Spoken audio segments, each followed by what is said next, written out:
अस्सलाम वालेकुम जी। शफीक अवान सलमान आबिद के साथ खबर की खबर लेके मैं हूँ ईसा राना आपकी खिदमत में हाजिर हूँ। आज पाकिस्तान के अखबारात उर्दू और इंग्लिश जो हैं अंग्रेज़ी अखबारात वो किस तरह सूरत हाल को देखते रहे, किस चीज़ को उन्होंने अहमियत दी, किसको नहीं, किस खबर को कितनी अहमियत दी। एक छोटा सा हम चाह रहे हैं कि एक आपको एट अ ग्लांस वो बताएं कि आज पाकिस्तानी मीडिया क्या दिखाता रहा सॉरी।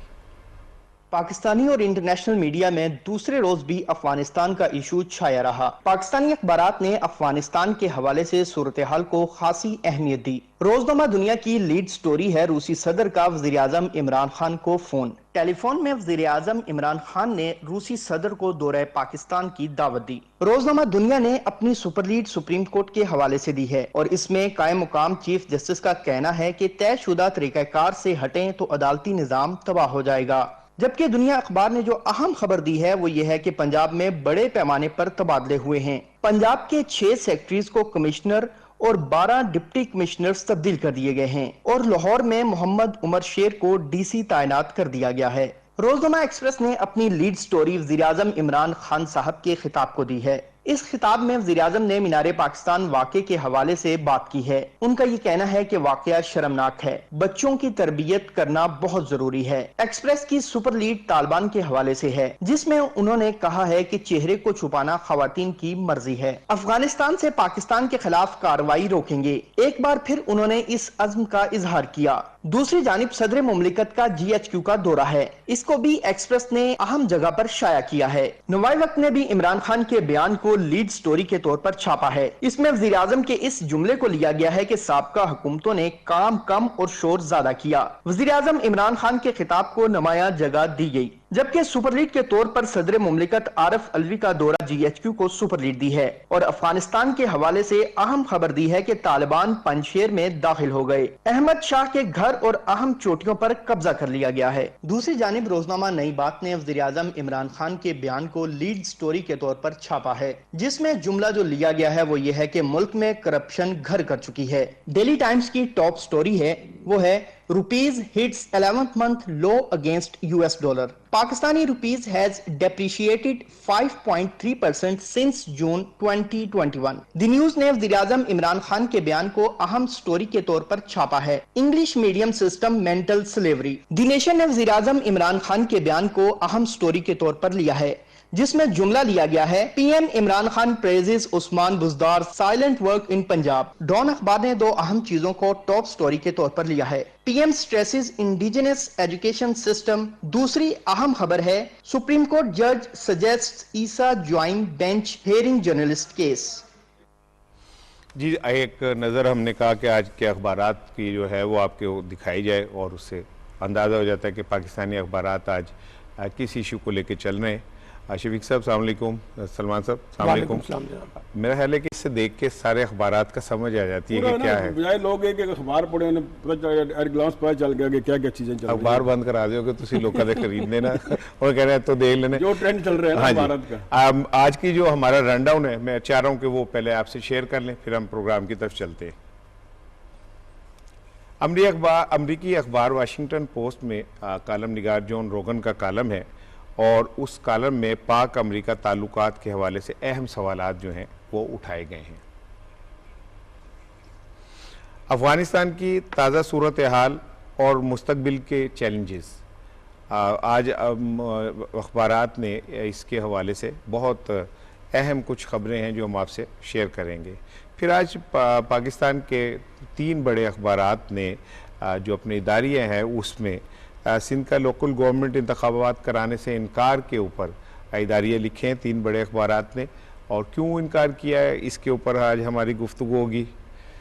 वज़ीर आज़म इमरान खान साहब ने लाहौर में ख़वातीन के तहफ़्फ़ुज़ के हवाले से सख्त इक़दाम करने की हिदायत की और उन्होंने बड़े इस बात पर गुस्से का इजहार किया कि जो इंतज़ामिया है वो टाइम से क्यों नहीं रिस्पॉन्ड कर सकी। वज़ीर आला बुज़दार की उन्होंने तारीफ़ की कि वो काम अच्छा कर रहे हैं। फिर अहम तरीन ख़बर आज की यह है कि जहांगीर तरीन ग्रुप की वापसी, और क्या वापसी के अवामिल हैं, क्यों ये सारा कुछ हो रहा है, इसके ऊपर गुफ्तगू करेंगे। कुछ कालम हैं जो हम आपसे आज प्रोग्राम में डिस्कस करेंगे और फिर सोशल के जो टॉप ट्रेंड हैं उसके ऊपर से उस पर भी हम आपसे बात करेंगे। सलमान शफीक, और आज की जो एक अहम है वो चीज़ वो ये कि अमरीकी अखबार वाशिंगटन पोस्ट में जो एक कालम छपा है और जोश रोगन कालम निगार हैं, उन्होंने बड़ी तफसील से पाकिस्तान और अमेरिका के जो ताल्लुकात हैं उस पर बात की। चार बुनियादी सवाल मैं इसके कहूँगा, एक ही बात कहूँगा कि जो अमरीकी उन्होंने एम्बेसडर रोहन को कोट किया है, जो अफगानिस्तान और पाकिस्तान में एम्बेसडर थे, कि 1990 में जब ये हुआ था तो अमेरिका ने पाकिस्तान को तनहा छोड़ दिया था, जिसके बाद ये सारे प्रॉब्लम आए। उनका कहना था कि फिर वो ये प्लानिंग कर रहे हैं, ये ना करें क्योंकि दुनिया को एक और अपना को मुसीबत पड़ जाएगा और कोई वहाँ पर डिजास्टर ना हो जाए। हेलरी ने भी याद है, हेलरी ने एक दफा यही बात की थी। अब इस कॉलम में भी 4 बुनियादी पॉइंट उठाए गए। एक पॉइंट उठाया गया कि पाकिस्तान जो है एक इत्तेहादी के तौर पे काम करना चाहता है, कुर्बानी के बकरे के तौर पे नहीं। और दूसरी बड़ी बात की है कि पाकिस्तान अमेरिका के साथ हर मामलात में खुशअस्लूबी से काम करना चाहता है, मिलकर कोलैबोरेशन करना चाहता है। और तीसरी बात ये की कि पाकिस्तान पर जो इल्जामात की जो पॉलिसी है उससे गुरेज करना चाहिए अमेरिका को।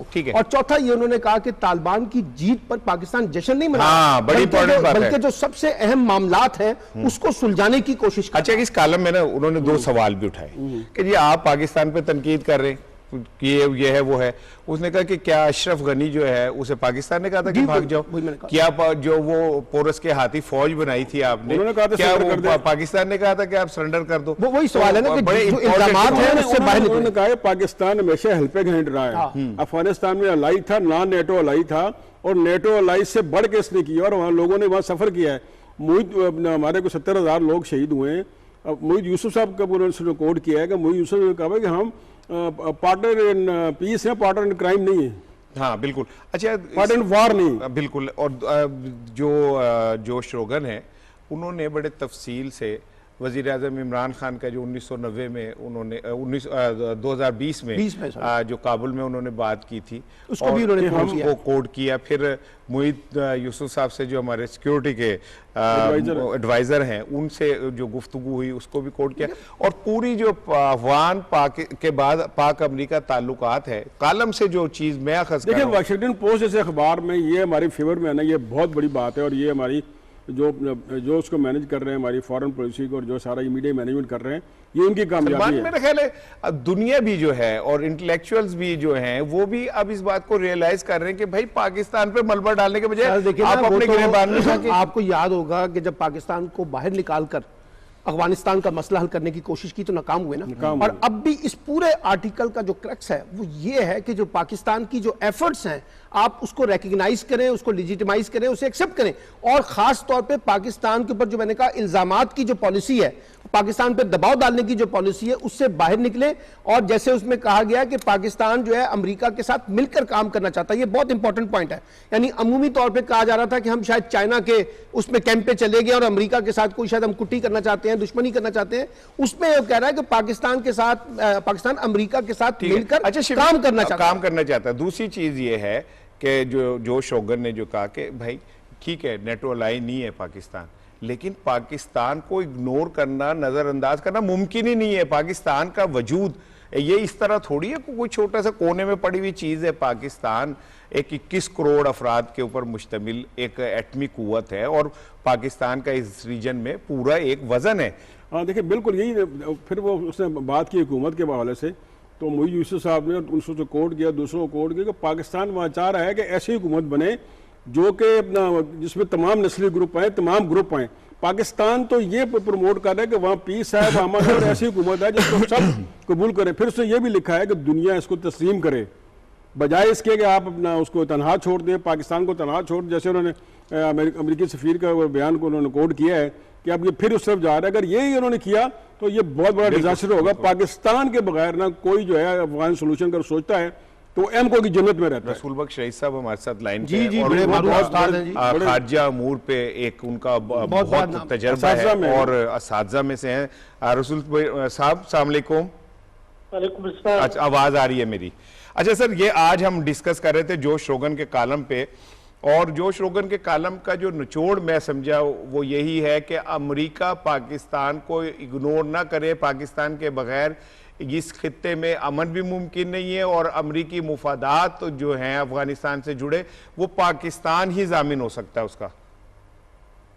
जी बिल्कुल, मेरा ख्याल ये है कि इस वक्त जो चॉइस है मगरबी दुनिया के सामने, इसके अलावा कोई और नहीं है कि वो अफगानिस्तान के तालिबान के साथ मुज़ाकरात जारी रखें और इस खित्ते को अगर माजी की तरह छोड़कर चले गए तो जो खदशात जाहिर किए गए हैं इस आर्टिकल में, उससे मैं इत्तेफाक करता हूँ कि फिर वो जो खला पैदा होगा उसको कौन पूरा करने की कोशिश करेगा। कि आपकी जो 20 साल जंग करने की और इतना पैसा ज़ाय करने की, इतना खून बहाने की जो कोशिश रही है, वो ये है कि अफगानिस्तान का कोई हिस्सा उनके मुताबिक जो दहशतगर्द तंजीमें हैं उनके पास ना चला जाए और अफगानिस्तान के वो हिस्से जो रियासत की जी इस्तेदाद में नहीं है, सलाहियत में नहीं है, उनको कोई गैर रियासती अनासर इस्तेमाल ना कर सके। मगर बिल्कुल ठीक, बिल्कुल। तो, अच्छा तो आप फिर 20 साल की सरमायाकारी के बाद वो सूरत हाल आप खुद पैदा करेंगे कि अगर आप अफगानिस्तान की तमीर नौ में हाथ नहीं बटाते। अच्छा रसूल साहब, अस्सलाम वालेकुम, शफीक अमान बोल रहा हूँ। लगाने का मकसद ये है रसूल बख्श साहब कि अवाम के लिए आप मुश्किलात पैदा कर रहे हैं। ठीक है रसूल बख्श साहब, शफीक अमान बात कर रहा हूँ। अच्छा, ये इस कॉलम में ये खदशात का इज़हार किया गया कि आप पाकिस्तान को तनहा छोड़ रहे हैं, आप तालिबान को जो सफारती और उसकी जो अपना माशी जो है उसकी बेहतरी उस तरफ आए और तालिबान को तनहा ना छोड़ें, नहीं तो फिर दुनिया एक और खुदा न खास्ता डिजास्टर का शिकार हो जाएगी। फिर उन्होंने एक अमेरिकी सफीर के बयान कोट किया कि 1990 में जो गलती की थी अमेरिका ने पाकिस्तान को छोड़ने की अफगानिस्तान के हवाले से, अब वो दोबारा वही गलती कर रहे हैं। तो इस पर आप क्या कहते हैं? ये उन्हें कौन ये समझाएगा कि भाई अल्लाह के बंदो, पाकिस्तान के बगैर अफगानिस्तान के मसले कोई हल नहीं है?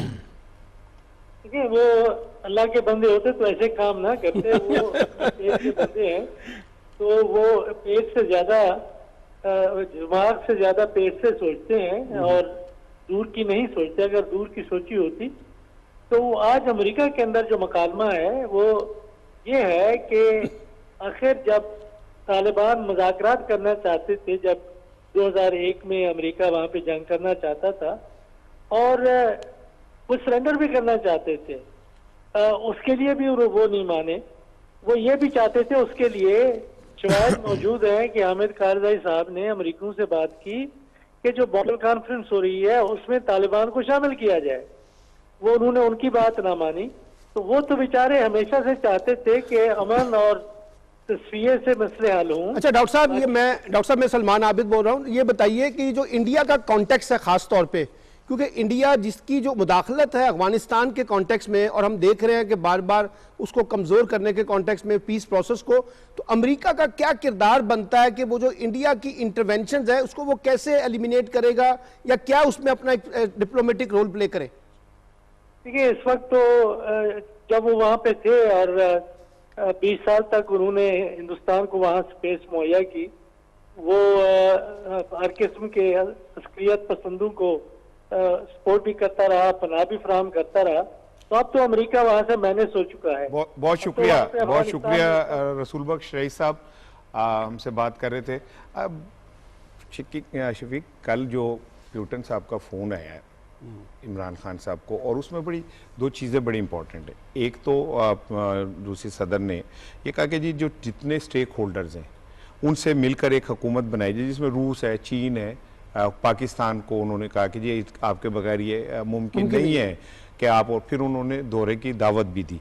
तो आप, मेरा ख्याल है कि पाकिस्तान का जो रोल है ना, अब वो पूरी दुनिया तस्लीम करने की तरफ जा रही है। और अगर ये टर्निंग पॉइंट होगा, मैं समझता हूँ, अगर पाकिस्तानी वज़ीर आज़म रूस का दौरा कर लेते हैं तो, क्योंकि अगर अमेरिका भारत को अपना अलाई करार दे सकता है तो हमारे भी ऑप्शन खुले हुए हैं। इसमें पाकिस्तान की सबसे अच्छी जो बात जो पॉलिसी है वो दुनिया को इंगेज कर रहा है।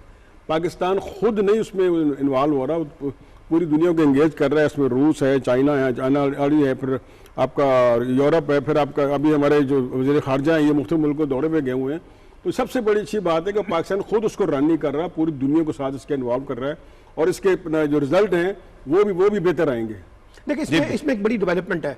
जो रूसी सदर का फ़ोन है ना, वो जाहिर करता है कि उन्हें अफगान पीस प्रोसेस से कितनी दिलचस्पी है। और प्राइम मिनिस्टर ने उनको इंगेज करके, या उन्होंने प्राइम मिनिस्टर को इंगेज करके ये साबित किया कि दोनों ममालिक मिलकर अफगानिस्तान के पीस प्रोसेस को इंश्योर करना चाहते हैं। आपको पता है चंद दिन पहले रूसी सदर ने कहा था कि दुनिया को यह पैगाम दिया था कि वो अफगानिस्तान में मुदाखलत बंद करें और अफगानिस्तान में मुदाखलत बंद करके अफगान लोगों को खुद फैसला करने दें। जैसे प्राइम मिनिस्टर कहते हैं कि अब अफगानिस्तान का मुस्तकबिल का फैसला हम नहीं करेंगे बाहर से बैठ के, कोई और नहीं करेगा बाहर से बैठ के, वो अफगान अवाम करेंगे। तो मैं ये समझता हूँ ये बहुत बड़ी डेवलपमेंट है कि रूस का और पाकिस्तान का मिलकर इस खित्ते में काम करने का ज्वाइंटली, ये मैं समझता हूँ एक बड़ा पॉजिटिव जो है ना मैसेज है इस रीजनल पॉलिटिक्स की स्टेबिलिटी के कॉन्टेक्स्ट में। शफीक, एक छोटा सा मैं क्या जोक शेयर करूं, जरा हम थोड़ा सा वो हो गए।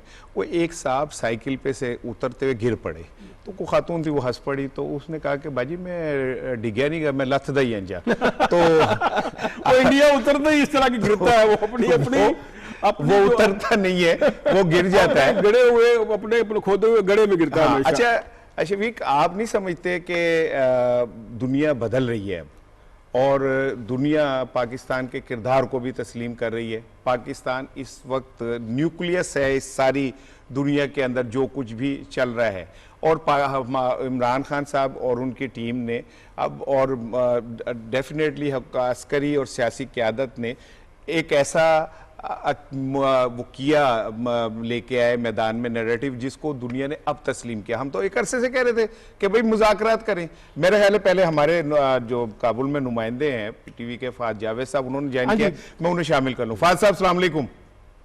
जी वालेकुम सलाम भाई, सुबह के 8 सवा 8 हैं और अफगानिस्तान और हम दोनों एक ही तरह के रीजन में हैं। आप भी उसी टाइम आँख खोलते हैं जब हम भी खोलते हैं सुबह। तो क्या सूरत हाल है अफगानिस्तान की? ताज़ा तरीन आप वहाँ मौजूद हैं? जी, यहाँ पर तकरीबन आधे घंटे जो है वो पाकिस्तानी वक्त से पीछे है हमारा जो यहाँ अफगानिस्तान का वक्त है। सूरत हाल यहाँ पर गैर यकीनी सूरत हाल है, क्योंकि अभी तक तालिबान की तरफ से हुकूमत कायम नहीं हुई है, कोई वाज़ेह हुकूमत नहीं है, तो लोग एक तजर्जुल का शिकार है।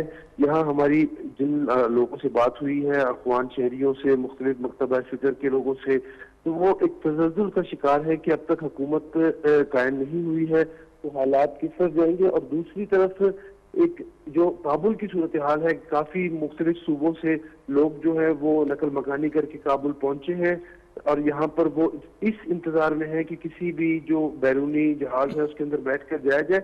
इसमें मैं आपको बताऊं कि मगरबी मीडिया का बहुत ज्यादा रोल है। मगरबी मीडिया एक प्रिटेंड कर रहे हैं कि ये तालिबान अगर हुकूमत बनाते हैं या हुकूमत बनती है तो वो माजी की रविश के मुताबिक होगी। लेकिन ठीक है, एक सवाल और, ये जो इनखला का मामला है कि 31 अगस्त तक आप समझते हैं कि मुकम्मल हो जाएगा? यहाँ पे क्या है सूरत हाल? जो डिप्लोमेट्स हैं वो क्या कहते हैं, अमेरिकन क्या कहते हैं इस हवाले से?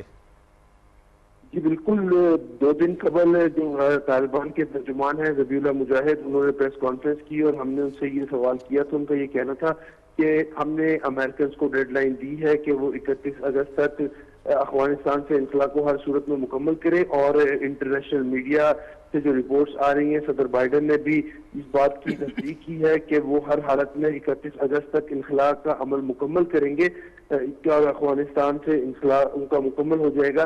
दूसरी तरफ जो दीगर यूरोपीय ममालिक हैं वो इस बात पर कोशिश कर रहे हैं कि सदर बाइडन जो है वो इनखला की जो मुद्दत है उसको बढ़ाएं, क्योंकि यहाँ पर जो अमेरिकन के साथ काम करने वाले अफगानी और दीगर कौमियत के लोग हैं वो एयरपोर्ट के बाहर जमा है और वो ये चाहते हैं। ठीक है, आप तो वहाँ पे चूंकि मौजूद हैं, आपके सामने ये सारा कुछ हो रहा है। सिर्फ आखिरी एक सवाल है कि तालिबान मुसलसल एक बात को कह रहे हैं कि वो अब पाकिस्तान के खिलाफ इस सरजमीन को इस्तेमाल नहीं होने देंगे। आप समझते हैं कि उनकी इतनी ग्रिप हो गई है कि अब वो कलअदम तंजीमें जो वहाँ बैठ के पाकिस्तान में कार्रवाइयाँ करती थी, अब वो उनकी कमर टूट चुकी है?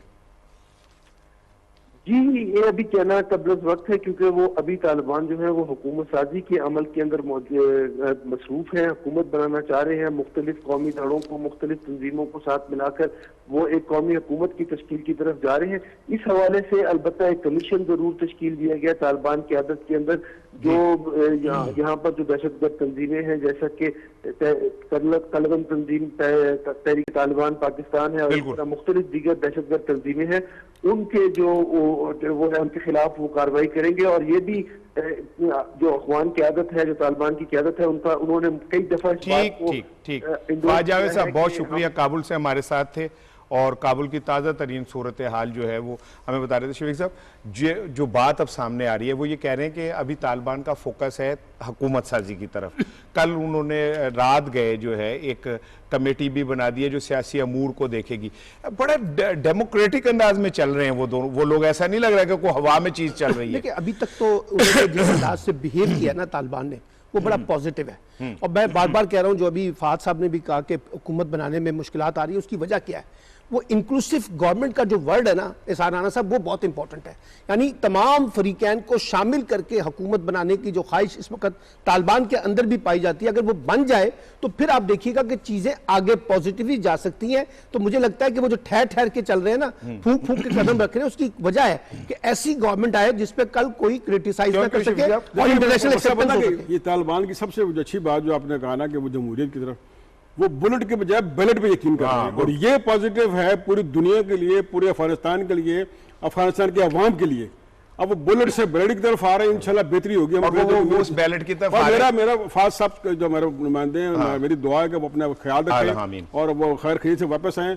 बड़ा मुजाहिदाना काम कर रहे हैं। अच्छा, वो जो आप कह रहे हैं ना बुलेट से बैलेट की तरफ है, तो मेरा ख्याल है कि ये वो वाला बैलेट नहीं है जो मुझे पड़ेगा तो इज्जत होगी और तुम्हें पड़ेगा तो उसकी इज्जत नहीं होगी, है सबके लिए काबिल कबूल होगा। हमारा तो अलमिया दूसरा है, यानी कि वो वोट को इज्जत नहीं होगी जो सिर्फ मुझे पड़ेगा, वो इलेक्ट्रॉनिक वोटिंग मशीन वाला मैंडेट होगा, वोट होगा। अच्छा ठीक है, यानी कि वो वोट होगा जो किसी को भी पड़े उसकी इज्जत होती है। एक ना ब्रेक लेना चाह रहा हूं मैं, ब्रेक लेते हैं और ब्रेक के बाद आके बड़ी अहम चीजें हैं। मैंने जैसे आपको बताया कि एक्सप्रेस ट्रिब्यून, डॉन, द नेशन ने आज सिंध की सूरत हाल के ऊपर इदारिये लिखे, उस पर बात करेंगे और रेलेवेंट जो लोग हैं हम उनसे डिस्कस करेंगे कि असल में पीपल्स पार्टी भाग क्यों रही है बल्दियाती इंतखाबात से। लेकिन एक ब्रेक के बाद।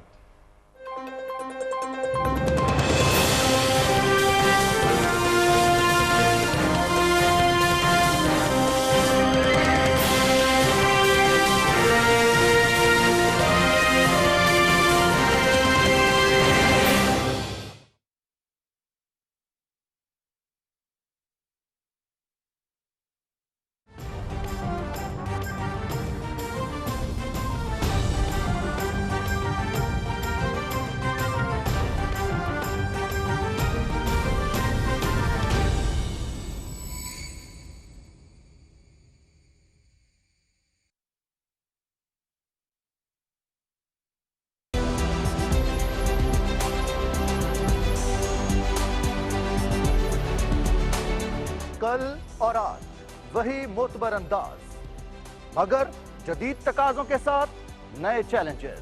अमन हो या नामुसाइद हालात, हम रखेंगे आपको बाखबर, लम्हा ब लम्हा कौमी और बैनुल अक़वामी खबरों के साथ।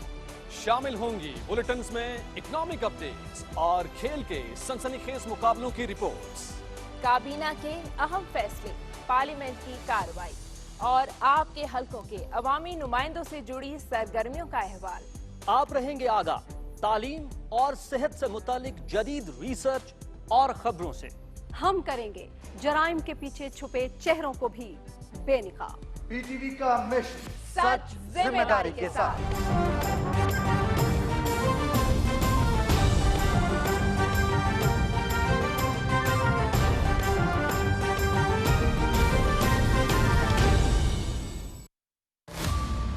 दुनिया झुकती है जब आप में जज्बा हो, दुनिया सलाम करती है जब आप में सलाहियत हो, दुनिया मानती है जब आप मुश्किल से लड़ जाते हो। पाक सरजमीन के रखवालों की यही शान, पाक सरजमीन के बसने वालों का मान है। 12 जाबाज टीमें, 60 तवील और कठिन घंटे, 30 किलोमीटर दुश्मन जैसे इलाके में, हर लम्हा नए चैलेंजेस, हर पल पहले से मुश्किल तर। किसकी होगी जीत? कौन करेगा गोल्ड अपने नाम? 60 hours to glory.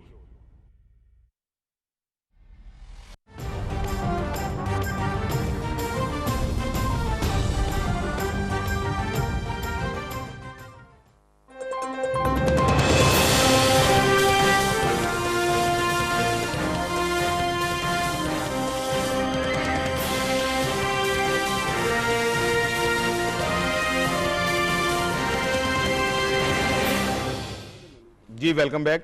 कल वज़ीर आज़म लाहौर में थे और उन्होंने मीनार पाकिस्तान के वाक़े पे खासा गुस्से का इजहार किया, इंतज़ामिया पे भी किया कि आपने रिएक्ट क्यों नहीं किया। फिर उन्होंने बड़े कैटेगोरिकली ये कहा कि जो ख़वातीन के तहफ़्फ़ुज़ के लिए आप सख्त इक़दाम करें और जो मुलज़िम है या मुजरिम है या जो भी हैं किसी को माफ़ी ना दें और आप इस पर।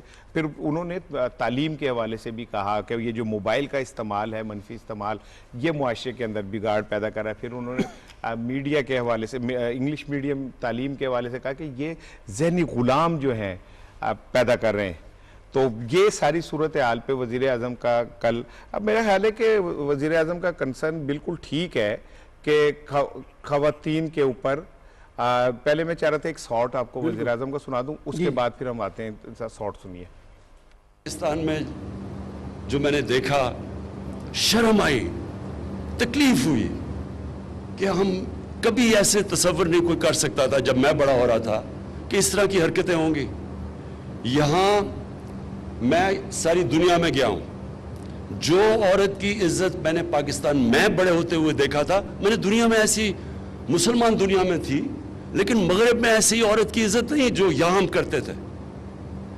तो जो हम ये देख रहे हैं तबाही, इसकी एक बहुत बड़ी वजह यह है कि हमारे बच्चों की तरबियत नहीं की जा रही सही तरह। ये हमारे ना दीन का हिस्सा है ना हमारे कल्चर का हिस्सा है। जो हरकतें अब हो रही हैं, जो सेक्स क्राइम बढ़ती जा रही है पाकिस्तान में, जो बदकिस्मती से मोबाइल फोन की जो नेगेटिव साइड है, उससे जो चीजें बच्चों को अब मोबाइल फोन पे नजर आ रही है, इंसानी तारीख में बच्चों का ये एक्सपोजर नहीं था। शफीक साहब, हम जब मैट्रिक कर रहे थे, एफए कर रहे थे, तो ईमानदारी की बात है, हम तो, मुझे अच्छी तरह याद है, और टीवी लगा होता था तो कोई अगर ऐसी चीज आती थी तो हमारे वालिदैन कहते थे टीवी बंद कर दो, ठीक है ना, या खुद टीवी के आगे खड़े हो जाते थे ताकि वो चीज, भाई एक डिसिप्लिन था घर में। अब ये जब से मोबाइल आया ना यार, तो कोई डिसिप्लिन ही नहीं है, को जो मर्जी हो जाए। प्राइम मिनिस्टर जो एक खास बात की है ना कि आप तरबियत करें अपने बच्चों की। उस वक्त हम देखें, हम वालिदैन के सामने इतना एहतराम था कि हम आते थे, हम खड़े हो जाते थे, या हम कोई जब ना कोशिश करते थे कि उनके सामने ना आए, हाँ, अवॉइड करते थे। उस वक्त वो तरबियत करते थे कि भाई ये ऐसे करें, ये ऐसे करें। और ये जो पे वाक़यात हो रहे हैं जिसपे प्राइम मिनिस्टर ने अपना कंसर्न शो किया है, इसमें देखो उन्होंने बड़ी खूबसूरत बात की कि आप सीरत नबी के हवाले से लोगों को अवेयर करें कि नबी सल्लल्लाहु अलैहि वसल्लम ने क्या अपना हमें लेसन दिया था। और ये जब तक देखें हमारे ये तरबियत जो ना, ठीक है, मोबाइल का बहुत गलत इस्तेमाल है, इसमें कोई शक नहीं है कि मोबाइल आप खोलें जो मर्जी कर लें, लेकिन इसको ट्रेन किसने करना है? हमने, आपने, इन्होंने, अपने वालिदैन ने ट्रेन करना बच्चों को, बच्चों इसमें क्या चीज़ गलत की। इसमें जो स्कूल है, स्कूल भी अपना रोल प्ले करेंगे, लेकिन उन्होंने बिल्कुल सही पॉइंट आउट किया कि इंग्लिश मीडियम स्कूल तो वो बेमहार है ना, वहाँ तो अल्लाह माफ़ करे सब कुछ आज़ादी है। इसलिए इसके तालीम और इसके अलावा तरबियत, और इसमें स्कूल और फिर जो खवातीन के साथ ये हो रहा है, ये इसलिए हो रहा है कि अपना हम देखें, हमारे कहते हैं बच्चियों को अल्लाह नसीब अच्छे करे, तो भाई आप अपने बेटे को तरबियत दें कि बेटे के अल्लाह नसीब अच्छे करे। बेटे को, अगर बेटा अच्छा होगा तो आगे औरत की इज्जत करेगा। बात बड़ी बुनियादी सी है, हुकूमत का काम जो होता है ना, वो सिर्फ गवर्नेंस करना नहीं होता, बल्कि रिफॉर्म्स करना भी होता है। और रिफॉर्म्स उस सूरत में होती हैं जब आप फोकस करते हैं उन तमाम बुनियादी चीज़ों को जो सोशल इश्यूज के साथ जुड़े हुए हैं, या आपके एजुकेशनल इश्यूज के साथ जुड़े हुए हैं, ट्रांसफॉर्मेशन ऑफ सोसाइटीज़ की बात की जाती है। तो प्राइम मिनिस्टर ने अपनी तकरीर में वो तमाम इंडिकेशंस को हाईलाइट किया है कि जो वो कह रहे हैं कि पाकिस्तान में इस वक्त एक रिफॉर्म बेस्ड एजेंडे की जरूरत है, चाहे वो एजुकेशन का इशू है, चाहे वो औरतों का इशू है, चाहे वो करिकुलम का इशूज है, चाहे वो आपकी डिजिटलाइजेशन का इशू है। तो मुझे लगता है कि पाकिस्तान को अपनी रिफॉर्म्स को फोकस करके आगे बढ़ना चाहिए। देखो शफीक, ये पिछले कुछ दिनों में जो वाकयात हुए हैं भाई, जो लड़कों ने ये हरकत की, यार वो घर के हिस्सा तो होंगे, उनके घर में बहन भी होगी, बेटी भी होगी, अब माँ भी होगी, ठीक है। मैं तो ये कह रहा हूं कि जो वीडियोस जितनी वायरल हुई, डेफिनेटली उनके घर वालों ने भी देखी होंगी, तो वो माँ सोचती तो होगी कि मैंने कैसा बेटा जन्म दिया है जो सड़कों के ऊपर आके खवातीन की इस तरह तजलील करता है। मैं आपसे डिसएग्री कर दूं कि मैं क्या हो जब पुत्र जमे हैं, हाँ, उसे ये करना चाहिए कि मैं अपने बेटे की तरबियत क्यों नहीं की। अगर बेटे को कर्ज करने के बजाय वो तरबियत पे फोकस करे कि मैंने बेटे की ये तरबियत करनी है, ठीक है, कि खवातीन जो है वो भी उतनी उसके लिए काबिल एहतराम जितनी उसकी अपने घर की खवातीन है। बिल्कुल आपने ठीक कहा, उनके माँ बाप सब देखते हैं, लेकिन पता है डड्डा डंडा पकड़ लो। भाई आप पहले दिन से तरबियत करो उसकी कि आप खवातीन की इज्जत करो। फातिमा चदर साहिबा हमारे साथ लाइन पे हैं और पंजाब वुमेन कमीशन अथॉरिटी की वो प्रोटेक्शन है चेयरपर्सन, और फिर ये कि एक अरसे से फातिमा जो है वो काम कर रही हैं खवातीन के लिए। अस्सलाम वालेकुम फातिमा। वालेकुम अस्सलाम। इसार अना बोल रहा हूँ, और आपसे मैं ये चाह रहा था कि जो कल वज़ीर आज़म ने ख़वातीन के हवाले से गुफ्तगू की और सख्त हिदायत की कि जो ख़वातीन के तहफ़्फ़ुज़ के लिए इक़दाम कीजिए। देखिए पुलिस क्या इक़दाम कर लेगी, ये तो जो हमारा सोसाइटी है उसके अंदर हमें खुद अपने अंदर ये एहसास पैदा करना होगा कि जब हम घर से बाहर निकलते हैं तो हम एक माँ, एक बहन, एक बेटी को छोड़ के निकल रहे होते हैं ना, तो बाहर आके हम माँ बहन बेटी को भूल जाते हैं। बिल्कुल। मैं चाह रहा था कि आप चूंकि एक अहम जिम्मेदारी पे हैं खवातीन के हवाले से, तो आप क्या समझती हैं कि इस सोसाइटी में खवातीन के हवाले से अवेयरनेस के लिए आप लोग क्या कर रहे हैं और क्या करना चाहिए? बिस्मिल्लाहिर्रहमानिर्रहीम। सबसे पहले तो मैं थैंक यू कहूँगी आपका, सलमान आबिद साहब का, और मेरे भाई ने भी जिस तरह से शफीक अवान साहब भी हमारे साथ बैठे हुए, ये नाराज हो जाते हैं फिर। अच्छा जी जी जी सॉरी।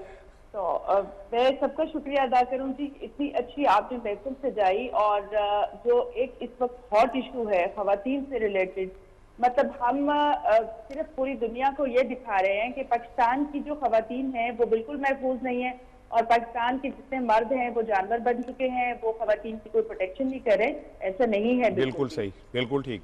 सबसे पहले तो ये है, जैसे सबने यहाँ पे बात कि तरबियत और तालीम, बिल्कुल, और ये तरबियत घर से शुरू होती है। माँ की जो गोद है, सबसे पहले आपकी फैमिली, आपका ब्रॉटअप जो जहाँ पे होता है, बिल्कुल सही। आपके घर में एक औरत की क्या वैल्यू है, और आपकी माँ ने आपको कितना बताया। बेटी को तो हम हमेशा बताते हैं आपने ससुर की भी इज्जत करनी है, बाप की भी करनी है, भाई की भी इज्जत करनी है, घर बाहर से निकलना है, कपड़े भी ऐसे पहनने हैं, बाहर किसी से बात भी नहीं करनी, बिहेव भी नहीं करना।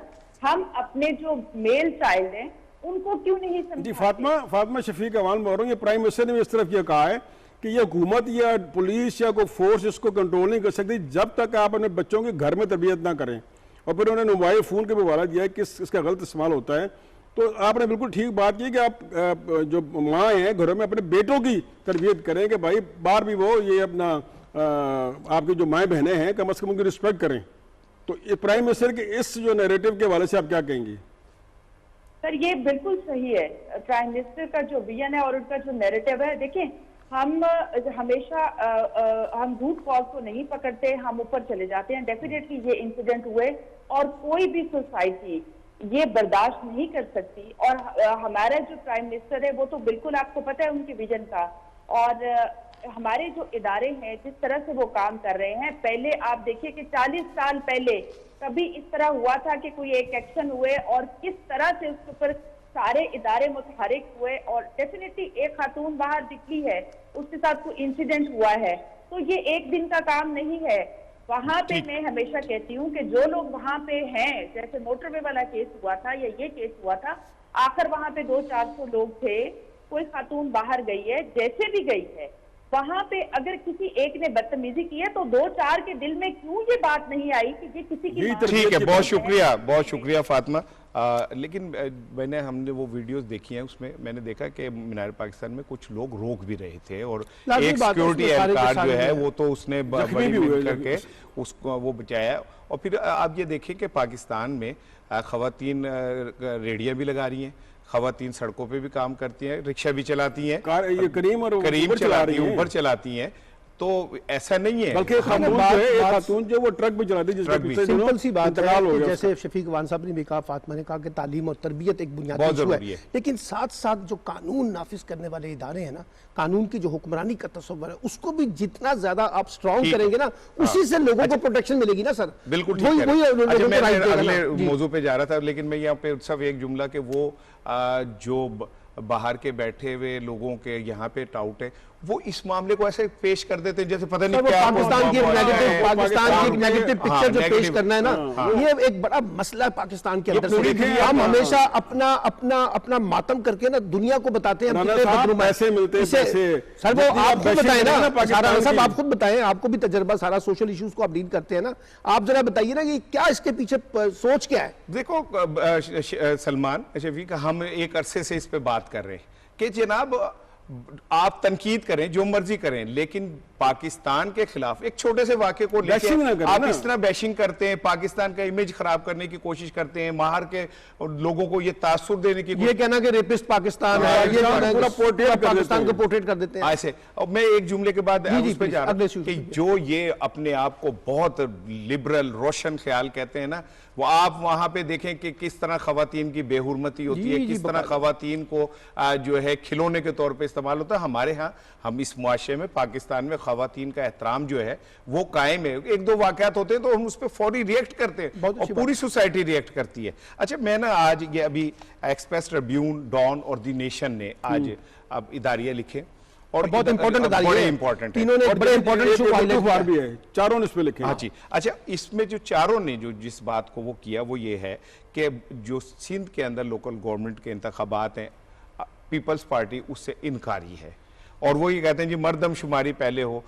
ये क्यों भागते? वैसे तो बड़े अपने आप को पॉलिटिकल डेमोक्रेट बनते हैं। बात तो ये कि इलेक्शन कमीशन ने सिंध हुकूमत पे काफी बरहमी का इज़हार किया है कि वो लोकल गवर्नमेंट इलेक्शन से फरार इख्तियार कर रही है। एक बात मैं आपको बताऊं, 18वीं तरमीम के बाद जैसे वफाक ने सूबों को इख्तियार दिए थे ना, इसी तरीके से सूबों ने आगे नीचे डिस्ट्रिक्ट को इख्तियार देने हैं। अच्छा, बिलावल भुट्टो साहब बड़ी जोरदार तकरीरें करते हैं 18वीं तरमीम की हिमायत में और जमहूरियत की हिमायत में, लेकिन अपने सूबे में वो 18वीं तरमीम के तहत लोकल गवर्नमेंट इलेक्शन कराने में तैयार नहीं है। अच्छा, अब सेंसिस को बुनियाद बना के इलेक्शन के को इल्तवा करना, उसमें ताखिरी अरबे इख्तियार करना, इसका मतलब क्या है? उनको पता है कि कराची में हमारी हुकूमत नहीं बनेगी, उनको पता है हैदराबाद में हमारी हुकूमत नहीं बनेगी, उनको पता है मीरपुर खास में हमारी हुकूमत नहीं बनेगी, इसलिए वो क्या कहते हैं कि डेवोल्यूशन ना हो। अच्छा, उस डेवोल्यूशन को रोकने के लिए सारे इख्तियारात सूबाई हुकूमत अपने पास रख के मामला चलाना चाहती है। तो बिलावल साहब को सोचना चाहिए ना, पूरी मुल्क में जमहूरियत का राग अलापने वाले वो ये तो बताएं कि अपने सूबे में वो क्यों नहीं 18वीं तरमीम के तहत लोकल गवर्नमेंट इलेक्शन कराने के लिए तैयार नजर नहीं आते। साहब बड़ी अच्छी बात है, क्योंकि मैं बिलावल साहब को ये सोचना चाहिए ना, वैसे तो वो भुट्टो जिंदा है और सब कुछ है, ठीक है भुट्टो जिंदा रहेगा, लेकिन आप लोगों को भी जिंदा रहने दें ना, लोग वहाँ किस हालत में रह रहे हैं। और मैं पीटीआई की हुकूमत को छोड़ दें, फेडरल गवर्नमेंट को छोड़ दें, उसको माइनस कर दें, भाई चले वो तो आपके मुखालिफ, उसको आप तो मानते ही नहीं ना। इलेक्शन कमीशन कह रहा है कि आप अपना वहाँ इलेक्शन कराएं, तो इलेक्शन कमीशन वैसे तो किसी को सुबह वो प्राइम मिनिस्टर को बुलाया था, आपको पता है कि इलेक्शन कमीशन ने उनको अपना कंटेम्प्ट किया था, उनको कंटेम्प्ट नोटिस किया था और वो पेश हुए थे। यहाँ देखिए, यहाँ आके आप जब आपको एक सूबा जो है आपके बात नहीं मान रहा, बिल्कुल सही पॉइंट आउट किया कि उनको कुछ शहरों में उनको शिकस्त का खौफ है, तो इलेक्शन कमीशन अपना रोल अदा करे ना। हुकूमत और प्राइम मिनिस्टर कब तक अपना रोल अदा करेंगे? बिल्कुल ऐसे जिस इदारे का जो रोल है वो अदा करें। और क्यों भाग रहे हैं भाई? ये मैदान, ये घोड़ा, आप आए, जमहूरियत की बात करते हैं कि हम जमहूरियत के चैंपियन हैं, तो इससे क्यों भाग रहे हैं? आप आए, अपना इलेक्शन करवाएं, चले अपने सेटअप पे करा लें, लेकिन कम से कम इससे भागे ना। दूसरी बात ये सलमान के बात है कि भाई जो आप वैसे तो आइन की बात करते हैं, वैसे आप पार्लियामेंट की बात करते हैं, वैसे आप पार्लिमानी निज़ाम की बात करते हैं, लेकिन जब उस पर अमल करने का वक्त आता है तो आप दौड़ लगा देते हैं। देखिए, ये कॉन्स्टिट्यूशनल रिक्वायरमेंट है सर, आर्टिकल 140A के तहत सूबे पाबंद हैं कि वो इन लोकल गवर्नमेंट के इलेक्शन भी करवाएं, इनको सियासी, इंतजामी और माली इख्तियारात भी दें। लेकिन अब सवाल यह है कि आप पूरी पाकिस्तान में बैठ के कॉन्स्टिट्यूशनल राइट्स की बात करें, डेमोक्रेसी की बात करें, और जिस सूबे में आपकी पिछले 15 साल से हुकूमत है वहां आप लोकल गवर्नमेंट का सिस्टम भी कमजोर बनाए। मैं कह रहा हूं, कंटिन्यूएशन की मेरी बात की है, सिस्टम भी कमजोर बनाए, सिस्टम के अंदर लोगों को बुनियादी फंडामेंटल भी ना दे और साथ साथ आप इलेक्शन भी ना कराएं। अब आप देखिए ना, एडिटोरियल में क्या उठाया गया, पानी का मसला, सीवरेज का मसला, ये सब चीजें इसमें एक जुमला सामने आया कि बिलावल भुट्टो और सिंध गवर्नमेंट है ना 18वीं तरमीम पकड़ी बगल में, जो बात करते हैं 18वीं तरमीम, और अभी 18वीं तरमीम में डेवोल्यूशन पावर भी है, वहां क्यों नहीं आते आप? बिल्कुल ठीक है, जो आपको अच्छी चीजें लग रही है उसको अडॉप्ट करें, आगे चलते। कल वजीर आजम लाहौर में थे और जो तरीन ग्रुप के एक अहम तरीन जो MPA थे नज़ीर चौहान साहब, वो उन्हें मिले। कॉल मीडिया में जो खबरें छपी हैं वो ये कि वजीर आजम से पहले उन्होंने माफ़ी मांगी, माजरत की, और उसके बाद वजीर आजम ने उन्हें डांटा, फिर उसके बाद उन्हें माफ़ कर दिया। शफीक साहब, अंदर की खबर है, सुने को 11 लोग वापस आ रहे हैं। जो मेरी इसमें ना मैंने इस पे थोड़ा प्रोब किया, पता चला कि भाई तरीन ग्रुप ना पूरा ही हिल गया है। अच्छा, मगर करीन ग्रुप बन रहा है, करीना ग्रुप बन रहा है। अब उनको पता चल गया कि भाई आगे इलेक्शन आ रहा है और फिर हम अपने एक शख्स के साथ हम अटैच हैं जिसको सुप्रीम कोर्ट ने डिक्लेयर किया हुआ है, जिसका सियासी मुस्तकबिल कोई नहीं उस बंदे का, उस बंदे का सियासी मुस्तकबिल कोई नहीं है ना, उसको उसके साथ अटैच है। और ये अपने चौहान साहब भी लगे हुए हैं और हमारे जो तो मेरे पास दोनों चौहान लगे। और मेरी चौहान जो है, मेरी इतला ये है कि कुछ 23 बंदे जो है ना वो राब्ते में हैं, और 7 MN वो भी राब्ते में हैं, वो भी आ जाएंगे। और तरीन ग्रुप जो है फिर अपनी फैजुल हसन चौहान साहब ने भी, मेरी इतलात ये है कि ये जो जंगी तरीन ग्रुप के जो बहुत से लोग हैं ना, इन्होंने फैजुल हसन चौहान समेत बहुत से लोगों को ये मैसेज दिया है कि अगर हमें इस बात की आप गारंटी दे दें कि अगले इलेक्शन में हमें टिकट मिलेगा, तो ये ना हो कि हम आपके पास दोबारा आ जाएं, खान साहब अपनी नाराजगी को बरकरार रखें और हमें टिकट ना मिले। अगर हमारे टिकट इंश्योर कर दिए जाएं तो हम दोबारा इलेक्शन लड़ने के लिए तैयार है, क्योंकि उनको अंदाजा हो गया है कि इस वक्त जो हुकूमत है ना, उनके साथ इंगेज होकर, उनके साथ जोड़कर तहरीके इंसाफ की छतरी के नीचे खड़े होकर ही हमारे सियासी मफादात पूरे हो सकते हैं। अच्छा, आज आपने जो कहा ना कि उन्हें ये पता चल गया कि इधर ही सारा कुछ होगा, एक दिलचस्प कॉलम मैं आपसे शेयर करना चाह रहा हूँ। खुर्शीद नदीम साहब बड़े हमारे अखबार में, और खुर्शीद साहब बड़ा अपने अंदाज के लिखने वाले, उनके कॉलम का एक हिस्सा मैं आपसे शेयर करूंगा। मैंने बड़ा मजा लिया उसका। अच्छा, कहते हैं कि जहां हुकूमत अपनी 3 साल कामयाबियों का जश्न मना रही है, वहां अपोजिशन को भी चाहिए था कि अपनी 3 साल नाकामियों पर नौहगरी की मजलिस का इनेकाद करते। अब आगे सुने, वो कहते हैं फिलवाक़या हुकूमत की कामयाबी एक ही है, इसने अपोजिशन को दीवार से लगा दिया, और अपोजिशन की नाकामी भी यही है कि वो आसानी के साथ दीवार से लगा। बात ये है, देखिए इसमें असल बात ये, अपोजिशन हमेशा स्ट्रगल करती है, अपोजिशन हमेशा गवर्नमेंट को क्रिटिसाइज करके अपनी जगह बनाती है, लेकिन वो दीवार से खुद लग गई। वजह क्या है कि मुस्लिम लीग नून में देखें, शहबाज शरीफ का और बयानी है, मरियम नवाज का और बयानी है, और अपना नवाज शरीफ का और बयानी है। और यही वजह है कि देखें जब उन्होंने खुद दीवार में चुनना पसंद किया है, वो हमारी सियासत के वो हमारी सियासत के अनारकली बन गए। हमारे दोस्त खुर्शीद नदीम साहब उन लोगों में से हैं जो अपोजिशन के अंदर से एक बड़ा इंकलाब ढूंढने की कोशिश करते रहे। आपको पता है ना, अभी गई हुकूमत और अभी गई। अब उनको भी अंदाजा हुआ है कि हुकूमत पे तनकीद अपनी जगह, लेकिन जिस पर उन्होंने तकिया किया हुआ था उस अपोजिशन के ऊपर, उसके गुब्बारे से हवा निकल गई है। वो जो है उनकी दाल गली नहीं है, इसलिए वो कह रहे हैं आइए इसके ऊपर भी कोई मातम करते हैं कि अपोजिशन इन 3 वर्षों में कहां रह गई है। अच्छा, फिर सारी तवक्को मुस्लिम लीग नून से लगाकर पीपल्स पार्टी पे तनकीद करना कि जी पीपल्स पार्टी उसमें से भाग गई है, तो मुझे लगता है कि ये एक बड़ा अच्छा मैसेज है कि भाई आप हुकूमत पर जरूर तनकीद करें अपोजिशन वाले, लेकिन पहले अपने दाखिली मातम को भी देख लें कि आपकी वजह से इस वक्त अपोजिशन जो है वो खुद क्यों टूट गई है, बिखर गई है, कहीं जिसे कहते हैं उसका शराजा जो है वो बिखरा बिखरा नजर आता है। मेरा ख्याल है कि जो अपोजिशन की सूरत हाल है ना, उसमें कभी भी हुकूमत ये नहीं चाहेगी कि उसे अनारकली बनाया जाए, उसे नीला गुंबद रखा जाए, उसे मेरा ख्याल है नीला गुंबद रखा जाए तो बेहतर है, और वो उसके गिर्द वो घूमते रहें। क्योंकि बड़ा मैं तो इससे मजा ये लिया है कि हुकूमत की 3 साल कारकर्दगी का सवाल करने वाले अपनी 3 साल कारकर्दगी का एक बात कहूं, आप ये कह रहे हैं ना कि वो अनारकली न बने, शहनशाह मौज़म इमरान खान उसे नहीं बख्शेंगे, उनकी करप्शन समेत उनको दीवार में चुन देंगे। वो तो ठीक है कि वो दीवार में उन लोगों को चुनना चाहिए जिन्होंने इस मुल्क की इकोनॉमी का बेड़ा गर्क किया, जिन्होंने इस मुल्क के कौमी खजाने को लूटा, जिन्होंने इस मुल्क के वसाइल को बेदर्दी से लूटा, और गरीब का बच्चा गरीब होता चला गया। ये कॉलम एक ऐसे मौके पे आया जब पीडीएम दोबारा जलसे जुलूसों की सियासत कर रही है, तो उन्होंने कहा कि जलसे जुलूस बाद में कर लीजिएगा, पहले ये देख लें कि क्या आप एक पेज पर भी हैं अपोजिशन वाले, या अपनी दुकान लगाकर अपना राग लाप कर अपने अपने मफादात की सियासत इस अपोजिशन के प्लेटफॉर्म से कर। देखिए नवाब मरहूम थे, वो हमेशा हम कहते हैं नवाब साहब की टांगा पार्टी है, अरे यार स्ट्रेंथ बढ़ती है, आपके बंदे बढ़ते हैं। और ये तो पीडीएम का इत्तेहाद है, इससे सबसे बड़ी तीसरी पार्टी है पीपल्स पार्टी, जिसकी एक सूबे में हुकूमत, उसको निकाल दिया और एनपी को निकाल दिया। मुझे अब इसका इत्तेहाद के जो पीछे जो मास्टरमाइंड है, आर्किटेक्ट है, उनकी अक्ल पर मातम करने का प्रोग्राम का वक्त खत्म होने में एक चीज रह गई है, और ये जो तांगा पार्टी है, मुझे तो ये लग रहा है जो सूरत हाल है ना कि किसी दिन तांगा रोक के घोड़े से कहेंगे कि तू भी पीछे बैठ जा, सीटें खाली हो गई है। अच्छा, तो मुझे तो ये लगता है। अच्छा सर, बात हो आज सोशल मीडिया पे मैं करना चाह रहा था, और कल एक ट्रेंड चला और उसमें जियो की एक खबर के ऊपर बहुत लेदे हुई, टॉप ट्रेंड में रहा, और 1 लाख के करीब ट्वीट्स हुए उस पर। खबर ये थी कि मीडिया ने खबर दी कि 3 दहशतगर्द जो है वो गिरफ्तार हो गए। अच्छा, जो जियो ने क्या किया कि उस खबर को ट्विस्ट किया, और खबर को ट्विस्ट करने के बाद उन्होंने कहा कि जी TLP के 2 दहशतगर्द गिरफ्तार हुए। अच्छा, अब वो उससे क्या हुआ कि अनारकी फैलने का खदशा, वही वाली बात जो मैं आपसे कह रहा हूँ कि फवाद चौधरी साहब जो बात करते हैं ना फेक न्यूज के कॉन्टेक्स्ट में, यानी आप खबर जारी करने से पहले, खबर देने से पहले, खबर को प्रोपोगेट करने से पहले, खबर को डिसेमिनेट करने से पहले तहकीक करने की ये खबर कितनी दुरुस्त है और कितनी दुरुस्त नहीं है, यानी उसकी सेहत पे, उसकी क्रेडिबिलिटी के ऊपर। तो ये जो फेक न्यूज है ये पाकिस्तान का इस वक्त एक बड़ा क्रिटिकल इशू है हमारे मीडिया के कॉन्टेक्स्ट में, और इसमें हमारी मीडिया के अपनी ऑर्गेनाइजेशन को कोई अपना रोल प्ले करना चाहिए कि वो है क्या, ये क्यों फेक न्यूज को बुनियाद बना के हम आगे बढ़ते हैं। बिल्कुल देखिए, जियो का जी अपना जियो को तो मैं करता हूँ, जियो को तो काम यही है कि वो हर चीज़ को पूरा ग्रुप ट्विस्ट करता है। आपने जिक्र किया वो मीडिया 30 बिल वाला, यानी उसको अपनी इतनी कैंपेन का हिस्सा बना लिया है कि हर 15 मिनट उसका स्टार चलता है। और जब अपना फिर क्यों खिलाफ है फेक न्यूज़, और आपका अल्लाह भला करे ये कारकुनों का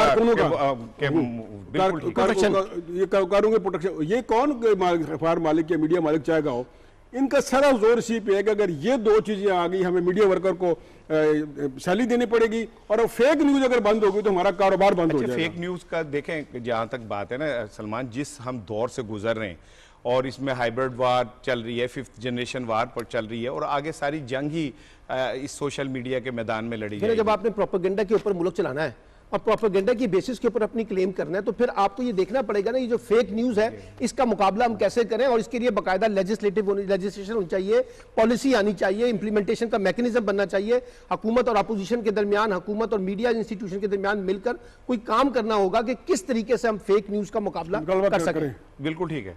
अच्छा, चूंकि प्रोग्राम का वक्त खत्म हो रहा है, एक जुमला मैं आपसे चाह रहा था कि वो कर लूं।